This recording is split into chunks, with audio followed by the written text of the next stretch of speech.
Ei, Tamiris, afinal, qual o peso ideal pro bailarino? Afinal de contas, bailarino não é guindaste, né? Olha, que eu saiba, para você entrar numa companhia profissional, você precisa ter no máximo 50 quilos.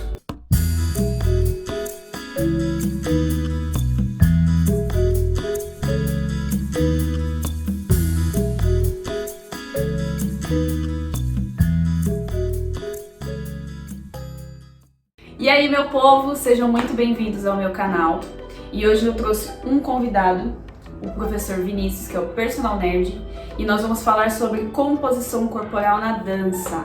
Rodou aí no Instagram um tempinho uma polêmica falando sobre que o peso ideal da bailarina seria de no máximo 50 quilos. Então, o Vini já trabalhou com alto rendimento, também trabalhou com obesos, então ele vai explicar um pouquinho mais sobre como que é a composição corporal e como que a gente pode reavaliar essa questão dentro da dança. Fala, Tamiris, obrigado pelo convite. Muito legal ajudar as pessoas a entenderem o que é o peso e como influencia não só na vida das pessoas, mas na prática esportiva em si mesmo, indo aí desde o futebol até o balé, né? Então, afinal de contas, o quanto que o peso influencia nessas práticas e na vida das pessoas? Então, para a gente começar a nossa conversa, você poderia definir para a gente o que é o peso, afinal? Bom, legal. Popularmente, o peso, o que a gente chama de peso, na verdade é massa, que a gente mede em quilogramas. Toda vez que você vai na balança lá, subiu na balança, ela vai te dar um número, aquele número está em quilogramas, beleza? Então, toda vez que a gente falar em peso, é igual massa aqui, tá joia?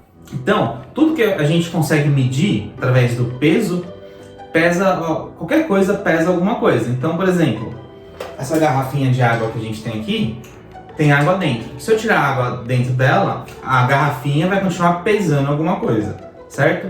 Então, quando a gente coloca água aqui, a gente poderia colocar fruta aqui, e a gente podia colocar qualquer outra coisa aqui. Pedra. E aí a gente entra em outro conceito, que esse sim é mais importante para se falar do que o peso só. Agora, quando a gente fala em atleta, em bailarino, em qualquer esporte, e até quando a gente vai avaliar as pessoas, a gente não avalia só o peso, mas a gente tem que avaliar a composição corporal, certo? E é aí que entra a questão, afinal de contas, quando a gente fala de peso, é só peso ou tem composição corporal envolvida? É basicamente assim, quanto desse peso aqui, quanto da parte dele é de água, quanto da parte dele é da garrafa, quanto da parte dele, aí indo pro bailarino, quanto que ele tem de peso de músculo, quanto que ele tem de peso de gordura, quanto que ele tem de peso de osso pesa também. Assim, aí sim a gente chega no ideal, que é falar de composição corporal e não só do peso, certo? Então, assim, quando a gente fala de composição corporal em relação à polêmica que acabou rolando lá sobre os 50 quilos de bailarino, isso é muito relativo. Por quê? Porque 50 quilos para uma pessoa é diferente de cada uma. Então, assim, se eu pegar o meu caso, eu com 50 quilos tenho uma composição corporal, o Vini com 50 quilos vai ter uma outra composição. Assim como uma pessoa mais baixa, uma pessoa mais alta. E dentro da dança existe muito a questão da falsa magra. Então, a pessoa pode até ter 50 quilos, mas ela não tem massa muscular. Então, esse é um dos pontos que a gente quis trazer nesse vídeo de hoje, da importância de você saber a diferença entre gordura e massa muscular, e não pensar apenas nos quilos da balança. E afinal de contas, por que no balé fala-se tanto em peso? Né? Tudo basicamente parece que se resume a peso, né? Sendo que a gente tem mais outras coisas. E por que isso acontece? Isso acontece porque, assim, dentro da dança a gente trabalha muito com a parte estética. Então, no palco, quando você encontra pessoas que têm uma mesma simetria, uma mesma linguagem corporal, ou até mesmo uma forma corporal, aquilo fica esteticamente mais bonito. Só que ao longo dos anos, ao longo dos séculos, isso começou a ser instaurado de que quanto mais magro, mais esteticamente bonito você é no palco. Só que, pensando em performance, pensando no bailarino como atleta, a parte de magreza excessiva, ela não contribui. Porque a gente sabe que tem uma rotina de ensaios muito exaustiva, a gente sabe que a rotina de temporada também é muito grande, então fica um pouco relativo falar que o bailarino magro é o melhor bailarino, porque muitas vezes ele pode ser um bailarino fraco. Então, esteticamente, isso já é uma coisa que vem sendo levada já há muitos anos. Então, o bailarino, para ser bonito, ele tem que ser magro, mas não é bem assim. E isso a gente precisa conversar muito, ainda mais aqui no Brasil, que a nossa estética corporal é completamente diferente dos bailarinos russos, por exemplo.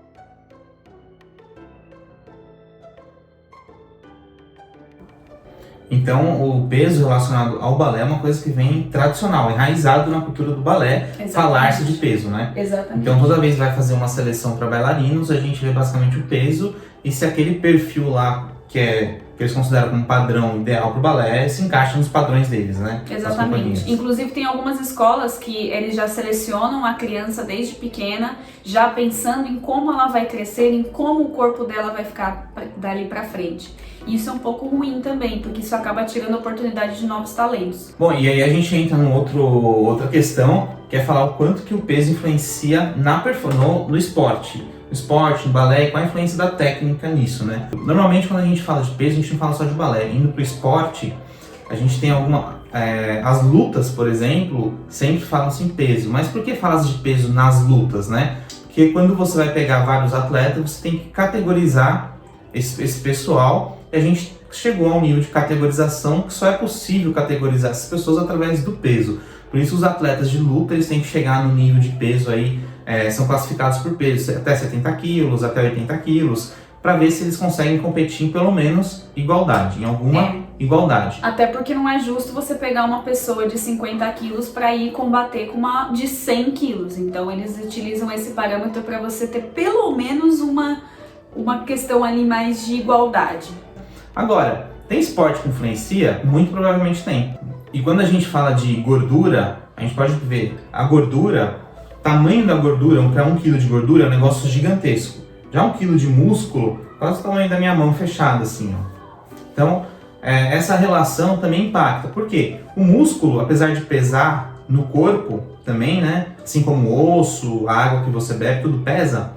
O músculo ele tem uma função mecânica que é produzir energia. Ele que vai movimentar você. Ele movimenta o cara que corre 100 metros, ele que movimenta o jogador de futebol. Então, ele, apesar de pesar, ele tem uma função motora que é gerar energia, gerar um movimento. A gordura não, a gordura é que nem um tanque de gasolina. Ela fica armazenada. Se você pegar um avião, por exemplo, o avião, quanto mais tem um limite de carga no avião que você tem que colocar para ele decolar. Porque um excesso de carga que vem do combustível do avião pode não fazer com que ele decole bem. Então, assim, o peso, a gordura, que é o estoque energético para gerar um movimento nosso, ele pesa e ele não funciona para gerar energia na hora que você está fazendo a ação. E aí tem alguns esportes que sim impactam isso. Por exemplo, você correr, você está deslocando um corpo que não é seu lá, que não funciona para você se movimentar numa corrida de 100 metros. Só que no balé a gente não são corridas que você tem que atingir do ponto A do ponto B só nesse sentido. São corridas, às vezes você faz local, às vezes você faz um movimento local, movimentos mais curtos. Então não necessariamente vai ser o peso da bailarina sobre o bailarino que vai influenciar totalmente. Até porque tem técnica de alavanca, controle de abdominal que você consegue levantar sem fazer muito esforço. Então, pensando no balé, é importante pensar que o peso não é o único fator determinante para uma boa performance, ou para você saltar bem, ou para você fazer qualquer movimento do balé, e nem para o bailarino sustentar uma bailarina que esteja um pouco acima do peso. É importante ressaltar que falar de obesidade, sim, é importante, porque a obesidade é uma doença, traz riscos à saúde, tem deformação óssea, mas a gente tem que saber falar, saber orientar. Né? Orientar pelo medo, às vezes afasta aquelas pessoas que realmente precisam tratar o peso, né? E a gente não consegue cuidar dessas pessoas. Joia? E outra, no balé, e falar isso no balé, já que tem uma tradição no balé que já foca justamente na magreza excessiva, e a gente sabe, isso não é mentira, isso é fato, existem muitas bailarinas com distúrbios psiconutricionais.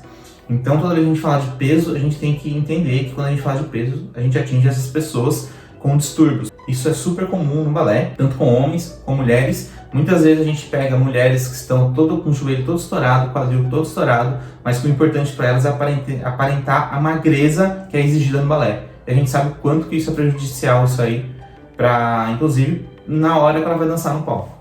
E outra coisa também que a gente pode pensar é que quando a gente fala em relação a peso, em relação à composição corporal, o bailarino ele tem uma exigência muscular muito grande. Então muitas vezes existem muitos bailarinos que acabam comendo pouco para tentar atingir essa magreza, para atingir essa estética, sendo que na verdade eles não estão comendo de uma maneira nutricionalmente positiva. Então é muito importante também a gente levar em consideração a alimentação do bailarino para que ele não tenha deficiências nutricionais, deficiências energéticas para poder fazer uma prática melhor. Isso impacta até no treino, né? Exato. Você pegar alguém que come muito pouco, nossa, o nosso treino, as possibilidades de treino pra gente ficam extremamente reduzidas. Exatamente. Por exemplo, se a gente for fazer um treino de potência que tem bastante saltos pro atleta, às vezes vai pegar um espetáculo que exige muito saltos consecutivos, nossa, um treino de salto é extremamente desgastante. Ou até mesmo a rotina de aulas, né? A pessoa começa o dia, faz uma aula, come lá uma salada, um clube social que seja, e aí vai ter mais horas de ensaio. Ela não vai ter aporte nutricional suficiente, ela não vai ter energia para poder suportar isso. Então, quando a gente fala de magreza excessiva, a gente está colocando num ponto muito crítico. Tanto crítico socialmente, quanto crítico para o próprio bailarino, que pode sofrer vários distúrbios. Exatamente.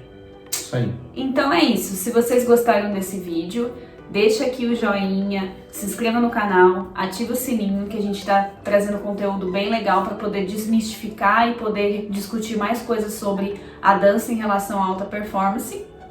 Queria agradecer ao Vini, vou deixar as redes sociais dele aqui embaixo também para vocês seguirem, o Personal Nerd.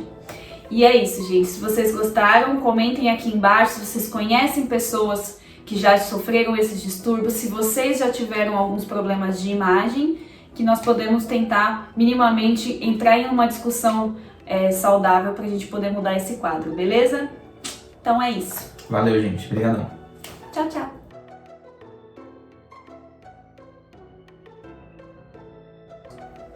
Ótimo.